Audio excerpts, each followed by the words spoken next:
नमस्कार दोस्तों कहते हैं जब जब जो होना है तब तब सो होगा। शायद यह बात आईएएस अधिकारी बनी पायल की जिंदगी पर सटीक बैठ रहे थे।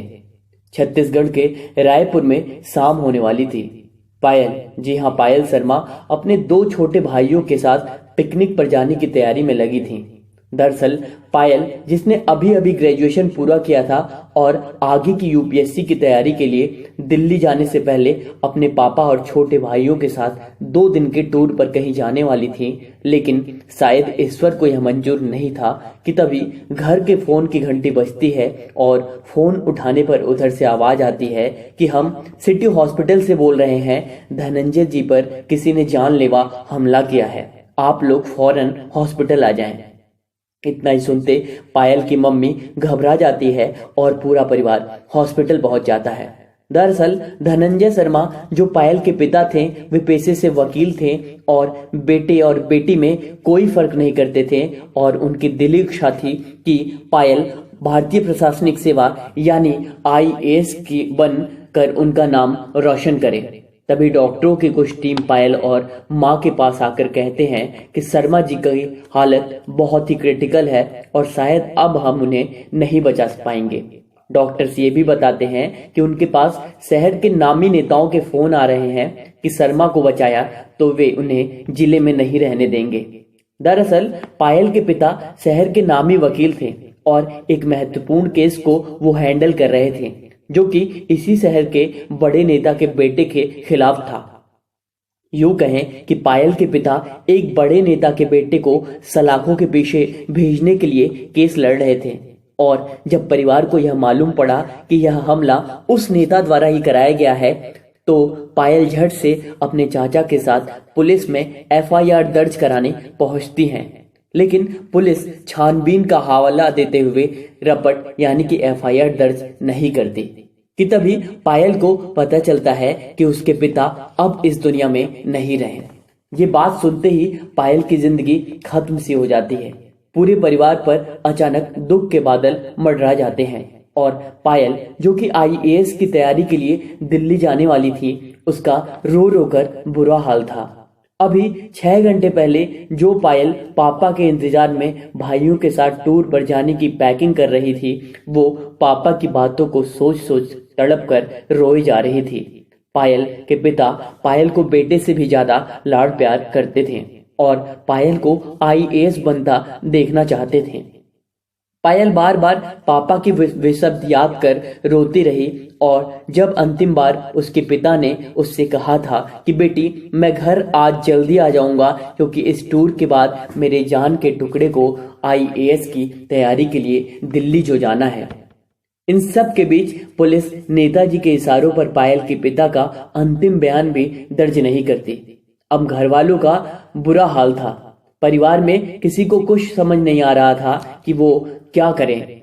जो वकील सबको इंसाफ दिलाता था, उसके खुद के इंसाफ की जब बारी आई तो पुलिस केस शुरू करने तक को तैयार नहीं थी। इसी बीच पायल को पता चला कि शहर में नए पुलिस कप्तान यानी कि एसपी की पोस्टिंग हुई है और इस बार रायपुर एसपी के तौर पर आरती कुमारी ने चार्ज संभाला है। इतना ही सुनते पायल अगली सुबह अपने पापा के मुद्दे को लेकर पुलिस अधीक्षक के ऑफिस में अपनी नई एसपी से मिलने पहुंचती हैं। पायल पहली बार किसी महिला एसपी को वर्दी में देखती है और पापा को याद कर उसकी आंखों में आंसू आ जाते हैं। पायल अपनी सारी बातें नई एसपी को बताती हैं और यह भी बताती हैं कि मेरा सपना आप जैसे अधिकारी बनने का है। पायल के पिता का यह प्रकरण सुनते ही नई पुलिस कप्तान आरती ने फौरन नेता के खिलाफ चार्जशीट फाइल कर गिरफ्तारी के आदेश दे देती है। बहरहाल गिरफ्तारी तो हो जाती है, लेकिन मसला कोर्ट में फंसा रहता है। इस बीच पायल अब यह तय कर लेती है कि पापा को इंसाफ दिलाने और उनकी इच्छा पूरी करने के लिए वो आईएएस बनेगी। लेकिन अब परिवार की वह आर्थिक स्थिति नहीं थी कि पायल दिल्ली जाकर हर महीने 15,000 रुपए खर्च कर आईएएस की तैयारी कर सके। तभी पायल ने फैसला कर लिया कि वह ट्यूशन कोचिंग पढ़ाकर अपने पापा के सपनों को पूरा करेगी और उन्हें इंसाफ दिलाकर रही रहेगी। अब पायल पर ही कुछ बच्चों को घर पर ही ट्यूशन पढ़ाने लगती हैं और खुद से ही घर पर रहकर यूपीएससी की तैयारी कर रही थी। और उधर पापा के केस पर तारीख पर तारीख मिली जा रही थी। नई पुलिस कप्तान यानी कि एसपी आरती ने अपनी तरफ से पूरी कोशिश कर रही थी कि पायल के पिता को इंसाफ मिले, लेकिन मुद्दा जब कोर्ट में हो तो ऐसी स्थिति में पुलिस कोर्ट के आदेशों का मात्र पालन ही करती है। अब पायल अपनी तैयारी जोरों से शुरू कर देती हैं और तैयारी में कहीं कोई दिक्कत आती तो वह एसपी आरती से पूछ लेती। दरअसल आईपीएस आरती की रायपुर में यह दूसरी पोस्टिंग थी। मतलब आरती भी हाल ही में यूपीएससी परीक्षा पास कर नई नई आईपीएस बनी थी और उन्हें यूपीएससी के सिलेबस इत्यादि की अच्छे से समझ थी। आईपीएस आरती पायल की यूपीएससी की तैयारी में मानो मील का पत्थर साबित हो रही थी और लगातार पायल के लिखे हुए अभ्यास उत्तरों को यानी कि प्रैक्टिस आंसर को समय निकालकर चेक भी करती। अब पायल की तैयारी अच्छी दिशा में थी और प्री एग्जाम आ जाते हैं। पायल प्री परीक्षा देती है और आसानी से पास कर लेती है। इस प्रकार पायल मेंस में भी अच्छा कर इंटरव्यू तक पहुंचती हैं। इंटरव्यू जिसे यूपीएससी का पर्सनालिटी टेस्ट भी कहा जाता है, इसके लिए पायल जी तोड़ मेहनत करती हैं क्योंकि उसे पता था कि अगर इंटरव्यू ऐसे और ऑप्शनल सब्जेक्ट में अच्छे मार्क्स आ गए तो उसे यूपीएससी पास करने से कोई नहीं रोक सकता। और इंटरव्यू का दिन भी आ जाता है। तभी पायल को पापा की याद आ जाती है। वो याद कर खूब रोती है कि आज के दिन यदि पापा साथ होते तो उसे यूपीएससी इंटरव्यू की बिल्डिंग तक खुद छोड़ने आते। कि तभी एसपी आरती का फोन पायल को आता है और वह आरती को एक पिता की तरह समझाती हैं कि ये गलतियां इंटरव्यू में हरगिज मत करना। आराम से सामान्य बातचीत जैसी होती है वैसे ही यूपीएससी के इंटरव्यू में भी मात्र बातचीत ही होती है। वह पायल को समझाती हैं, तुम इंटरव्यू बोर्ड के सामने ऐसे समझना कि इंटरव्यू बोर्ड के लोग तुम्हें सालों से जानते हैं और घबराने की कोई जरूरत नहीं। आज इंटरव्यू के दिन पायल को यह समझ आ चुका था कि पिता के तौर पर भगवान ने आईपीएस आरती को उसकी जिंदगी में भेज दिया है। और अब पायल इंटरव्यू के लिए निकल जाती हैं और पायल का इंटरव्यू काफी अच्छा होता है।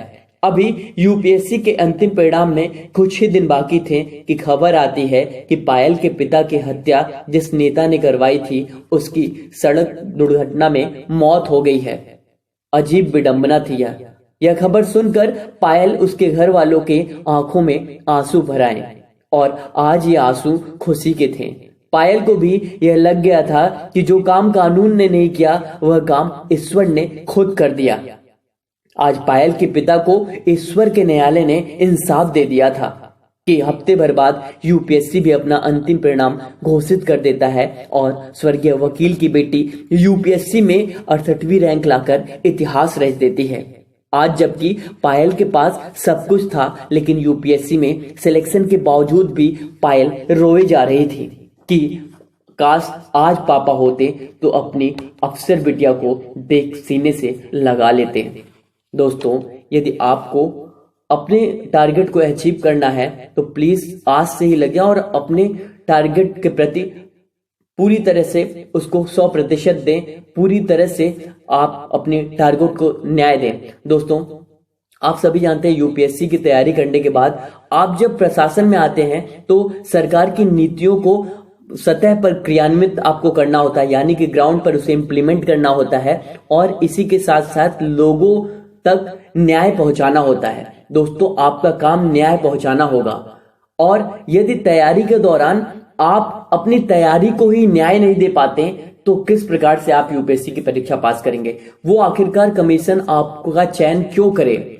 आखिरकार जब आप सिलेक्ट होकर जाते हैं तो आपको न्याय ही तो देना होता है, लेकिन आप पहले ही यूपीएससी के सिलेबस को ही न्याय नहीं दे पा रहे हैं तो आपसे क्या उम्मीद की जाए कि आप यूपीएससी की परीक्षा पास करने के बाद न्याय देंगे? दोस्तों सिलेबस इसी तरीके से लगाया गया है कि आप बारीकी से पढ़ें और सिलेबस को न्याय दे पाएं। जो लोग सिलेबस को न्याय देते हैं उन्हीं को अवसर मौका मिलता है समाज में न्याय प्रदान करने का। दोस्तों मुझे उम्मीद है कि आपको ये वीडियो अच्छी लगी होगी। अगर अच्छी लगी तो प्लीज लाइक का बटन दबा दें और इसे अधिक से अधिक शेयर करें। मुझे उम्मीद है आप इसे अधिक से अधिक शेयर करेंगे। चलिए, धन्यवाद।